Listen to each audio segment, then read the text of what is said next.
Let him who hath understanding reckon the number of the beast, for it is a human number. Its number is 666. Oh, what's wrong, little guy? Scared of the dark? Here, have a glowing demon heart. Parenting is easy. Dear higher power guy or gal. His name is Jesus. People use the term young blood, but maybe there's something really there. Maybe if we gave older people young blood, we could help stave off diseases like Alzheimer's. But maybe we don't have to get old. Maybe there's a way to stop or reverse aging. And maybe that way is to inject our bodies with baby blood. The idea of vampires may be a conditioning by Lucifer through human agents to steer mankind to an ultimate prophetic end. With that said, let's look at the history of myths, legends, and pop fiction on blood and vampires. I hope to show you a progression or regression or digression that is steering mankind to an ultimate end and game delusion.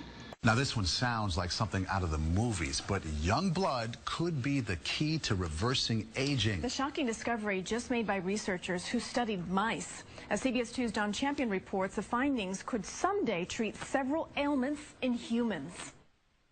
It must be tonight. The girls are beautiful. It looks like Dracula had it right all along. Scientists just made a shocking discovery. Young blood could be the new fountain of youth. Forgiveness of sin, the promise of eternal life, and a required sacrifice of an innocent death in association of blood is a primary theme in the Jewish and Christian belief system. It has been often misunderstood by those outside of the faith and even mocked by others in religion, myth, and fiction. Many pagan religions have taken the Judeo-Christian concepts and reversed them, whereby instead of God making the sacrifice for mankind, mankind sacrifices humans with the drinking of blood and the eating of human flesh to sustain immortality or pleasing and placating the desires of various godlike deities. She said satanic ritual abuse. And she showed me the drawings that the children were doing in her office, and they were of blood sacrifice, of people cutting their arms and dripping blood in chalices, of chalices with devil heads, and on and on and on. Legends and myths of blood-drinking, flesh-eating entities associated these acts for themselves with obtaining the power of eternal life are universal. This kind of fascination about blood has been with us throughout history and has a variation in almost every culture in mankind. This is quite an exciting story today. Some are calling it vampire therapy. Others see it potentially as the fountain of youth. New studies finding that young blood, real young blood, can improve and in some cases reverse the aging process in mice. Now the question is, could it do the same thing in humans? In ancient Egypt, the Sekhmet, a female deity, drank blood.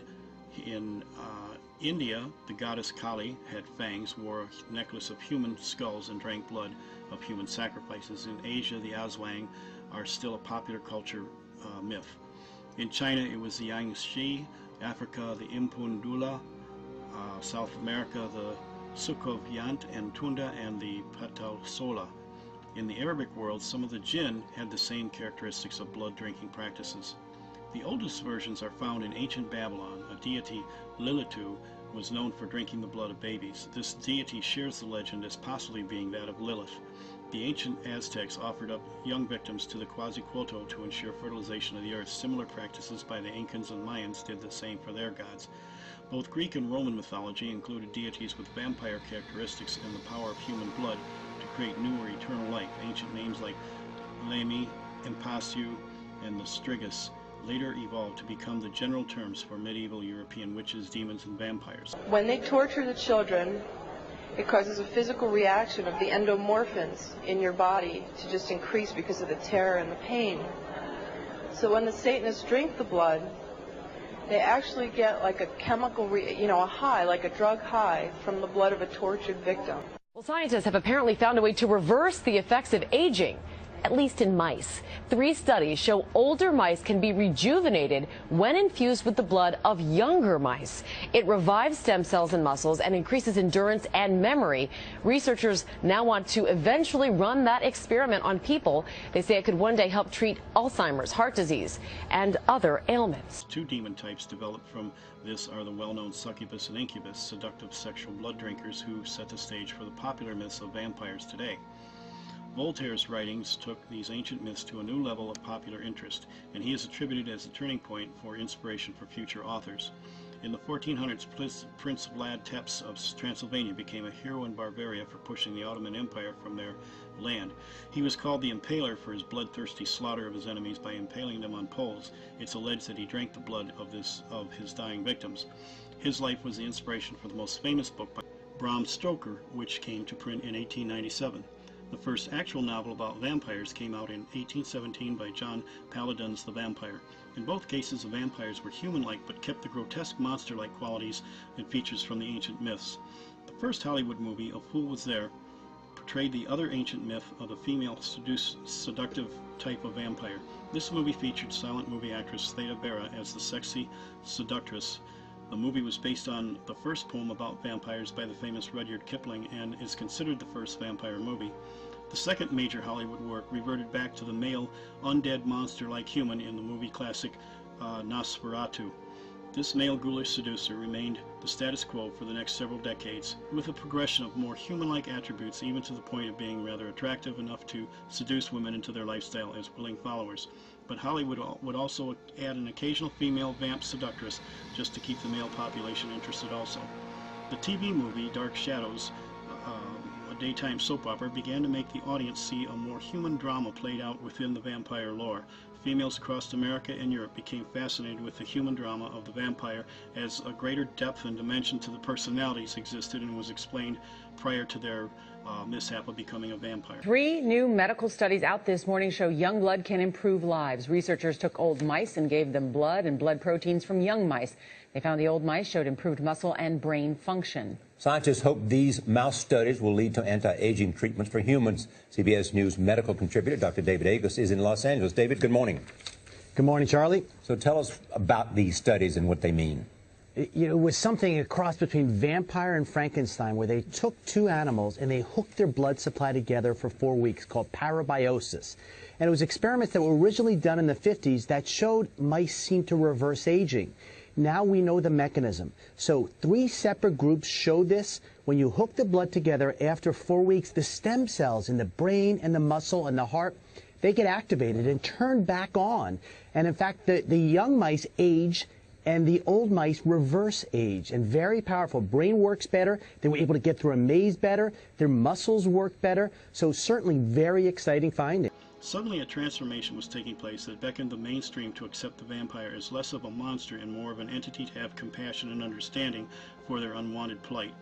We still had the fearful monster types with Christopher Lee and the Bela Lugosi types, but we also had the comical grandpapa of the monsters. Vampires became diverse and acceptable. In the early 80s, with Vampire Diaries and Tom Cruise's Interview with a Vampire, the role became that of a rather handsome, sexy victim. Now the female members of society began to see a romantic fantasy regarding vampires. At the same time, we had very attractive female vampires as hosts of horror shows like Elvira, and that also kept the male population interested and filled with a desire. How many times did you become pregnant? 7. 7 times. The babies were aborted, were they? Yeah. Anything else be done with those fetuses? They were eaten. I beg your pardon? They were eaten. We were made to eat them, and everyone would have a piece. Imagine if you could turn back the clock 5, 10, even 15 years and reverse the effects of aging. Their muscle tissue was revitalized. And when faced against their peers on a treadmill, they were able to outrun those without young blood. Ooh, it's creepy, right? Let's bring in Solvit. This is amazing. No wonder vampires live forever. So tell us. Something else began to evolve from this conditioning by Hollywood at the same time. A subculture started to evolve worldwide called the Goths. This subculture desires and even emulates many of the occult, hellish, and devilish practices, including the drinking of blood and believing that they are real vampires. Some aspects of this subculture intellectualize their social lifestyle as innocent entertainment or justified reality. Further digression from Hollywood has taken the whole occult topic of blood, vampires, wolfmen to the next level, from sympathy to a new realm of desire through romanticizing them. With the hit book series Twilight by Stephanie Meyer, mainstream America and families across the globe have fallen in love with the vampire characters and now become obsessed with them. The town of Forks, Washington, where the fiction story was based on, has become the new Roswell for vampires. Suddenly, June and Ward Cleaver has invited the things of death and darkness into their lives under the guise of romance, fun, and fantasy. And what does it mean for humans? Well, the human clinical trials, the researchers say, will begin later this year. And the hope is that in these studies, they identified a particular protein. So you don't need all of the blood from the young person. You need that protein that may be able to reverse some of the effects of age. The blood has something in it. It has secretions from the pituitary gland and from the pineal gland, and it has a very strong drug in it that they also, I mean, this is the one that keeps them from going crazy. And to drink blood because it gave me a rush, it gave me a thrill. You know, it was like, wow, I'm drinking blood, you know. And then I began to like it. You know, the taste of it, I liked the taste of it. It was a very strange taste and I liked it. And it got to the point where I had to carry blood around with me all the time. Because if I didn't, I'd get to thinking about it and that'd be all I could think about. It was like it was craving, like, you know, I needed it. And it's like heroin or like endorphins. And it's much stronger. But what they need is, for it to be secreted in the blood, is they need terrorization of their victims before they are killed for their blood. Or if a young woman is beginning to menstruate, they need the menstrual blood. And they have to terrorize them to get this to come out in the blood and be secreted in the blood. The whole topic of vampires through the decades of the last century has progressively made society accept and even desire the vampire concept. We are now saturated by this idea just like aliens. Our children grow up from the beginning with vampires and continue on playing video role games, comics, and right into adulthood with adult graphic comics, daytime soaps, and romance novels. Recently, the Sci-Fi Channel has even combined vampires as being aliens. This has always been a theme that has been a campy, B-rate, fluffy thing of the past, but the Sci-Fi Channel has upped the ante on presenting an in-depth drama. The storyline goes that a dying planet of vampire-like aliens colonize the Earth by infiltrating and integrating themselves into human society. They are known to us as all of the famous innovators, discoverers, and also heinous criminals, having both good and evil members of their society that have infiltrated and integrated themselves into our human experience. They fight against each other, and man is kind of stuck in the middle, unknowing of the hidden history around them. There's our A-team right there. Well, as it turns out, the fountain of youth may already be running through your veins. A new study revealing that young blood from a younger person transfused into you perhaps can improve and in some cases perhaps reverse the aging process. It works in mice, but it can do the same in humans. That's a big question. This Gothic culture also connects vampires with the Nephilim mentioned in the Bible. Interesting to note, in Genesis 6 we find unusual events happening with fallen angels that interbred with human women. The result was giants, or in the Hebrew, Nephilim.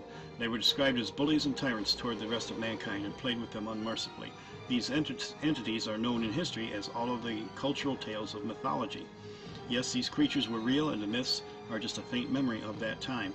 The Book of Enoch further describes this pre-flood time and the society that existed then. Some of these Nephilim began to kill and eat humans or drink their blood. So I like this particular headline because it's different. And it's not as crazy as other things I've heard.